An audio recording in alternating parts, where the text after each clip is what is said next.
Сәлем достар, сіздермен бірге әдеттегідей доллар кезет арнасы. Бүгін мен сіздерге қазіргі таңда қай банктің депозиті тиімді, сол жайлы айтатын боламын.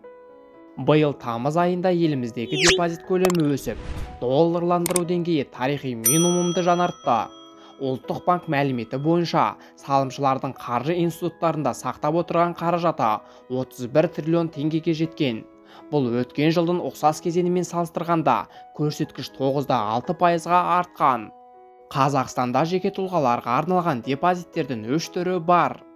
Мерзімді емес, яғни ақшаны еркін толықтыруға және алуға болады. Мерзімді жинақтаушы. Қаражатты жинақтау мен көбейтудің ең тиімді нұсқасы жинақтаушы депозиті. Бұл теңгедегі депозиттер арасында ең жоғарғы сыйақы мөлшерлемесі бар алынбайтын депозит. Мөлшерлеме ұлттық банктың нормативтік құқықтық актілеріне байланысты өзгереді. Бірақ жинақтаушы депозит үшін олар мерзімді және әсіресе мерзімді емес депозиттерге қарағанда әрқашан жоғары болады. Жинақтаушы депозит өз ақшасын мөлшерлемені белгілей отырып, ұзақ уақыт бойы инвестициялауды жоспарлайтындар үшін қолайлы және депозиттік кезеңде ақшаны пайдаланбау керек. Өйткені мұндай депозит қаражатты толықтыру немесе алу мүмкіндігін қарастырмайды.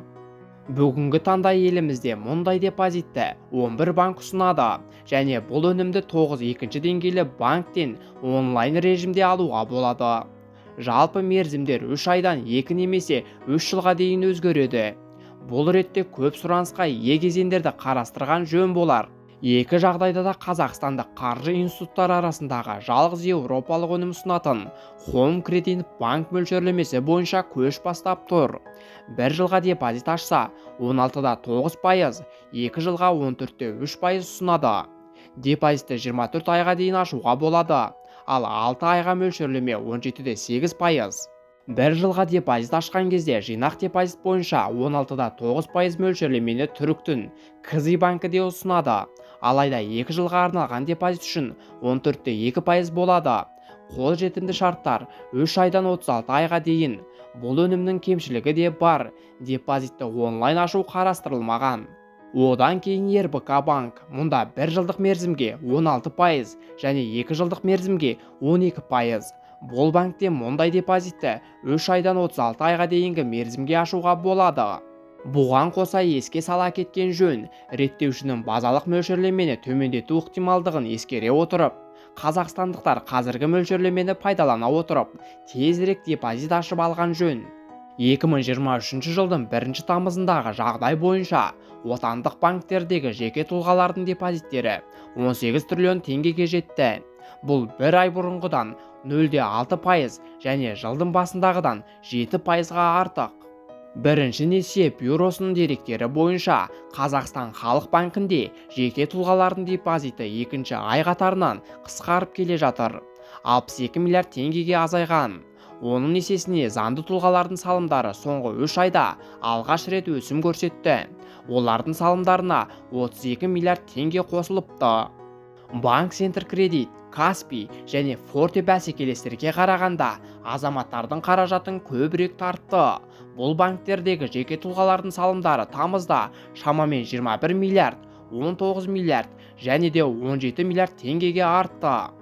Каспийдегі жеке тұлғалардың салымдары 7 ай қатарынан өсім көрсетіп келе жатыр. Бірақ заңды тұлғалар салымдарды тамызда күрт қысқартты. 140 миллиард теңгеге жетті. Мұндай жағдай 2016 жылдан бері тіркелмеген. Заңды тұлғалардың ең үлкен салымы ағыны отбасы банкте 100 миллиард теңгеге жетті. Одан кейін 63 миллиард теңгеге өсіммен Жусан банк келе жатыр. Ал үздік үштіктегі 32 миллиард теңге өсіммен Қазақстан Халық банкі түйіндейді, деп мәлімдейді бірінші несие бюросы. Толтыру және алуға болмайтын жинақтаушы депозиттер жайлы толығырақ кестеден көре аласыздар.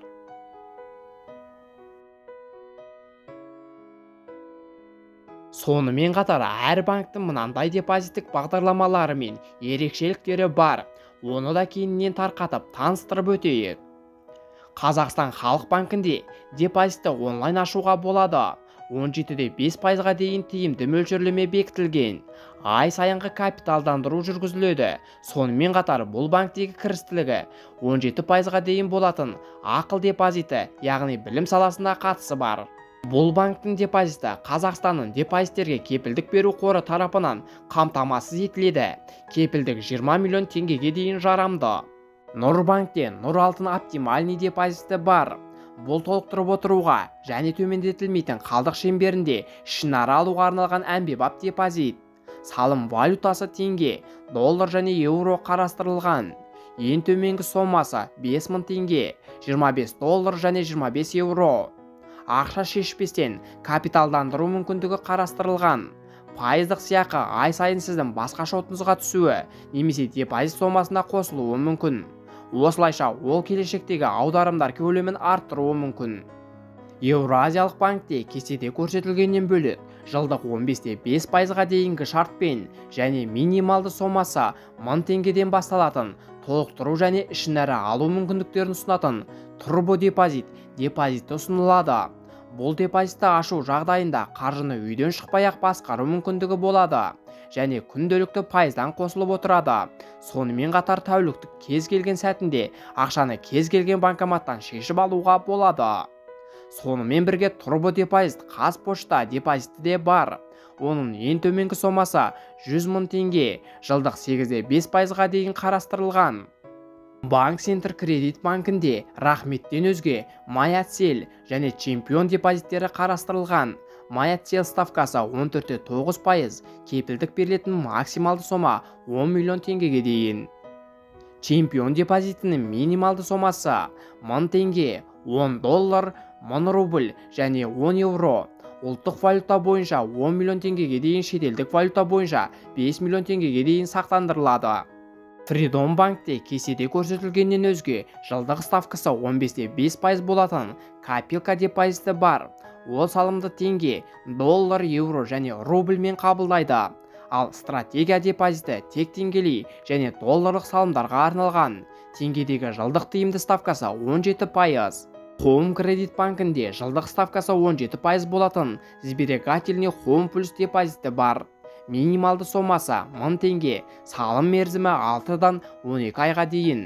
Сондай-ақ кез келген уақытта салуға және алуға мүмкіндік беретін жылдық тиімді ставкасы 16% болып бекітілген простой депозиті де бар. Достар, осымен видеомыз өз мәресіне жетті. Сіздерге пайдалы ақпаратты бере алдым деп ойлаймын. Менің арнамнан басқа да пайдалы ақпараттарды көре аласыздар. Сіздермен бірге болған доллар KZ арнасы. Видео ұнаса, сіздерге пайдалы болса, арнаға тіркеліп, лайк басып мені қолдап қойыңыздар. Әр қазақ бай қуатты болсын. Келесі кездескенше.